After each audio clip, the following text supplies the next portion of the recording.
Teachers అయినా sirs అయినా కానీ వాళ్ళు ఎదగటానికి సహాయపడతారు, కానీ వేరుల్లోనే ప్రాబ్లం ఉంటే ఎలాగండి, రూట్స్లోనే ప్రాబ్లం ఉంటే ఎలాగండి. వాడు బాలుడుగా ఉన్నప్పుడు నడవలసిన త్రోవను నేర్పించకపోవటం వల్ల దూరంగా ఉండవలసినటువంటి వయసులో, యవ్వన కాలంలో దూరంగా ఉండవలసినటువంటి వయసులో అలాంటి పరిస్థితులకు దిగజారుతున్నారంటే ఏం చెప్పాలి, ఎలా మాట్లాడాలి?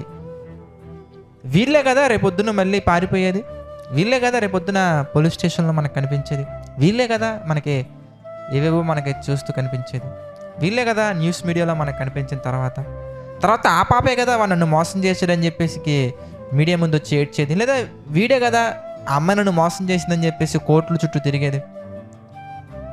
ఏంటి ఇవన్నీ అని మనం ఆలోచిస్తే, my dear brothers and sisters, my dear parents, problem ఎక్కడుందంటే గారాబం చేస్తాం మనం.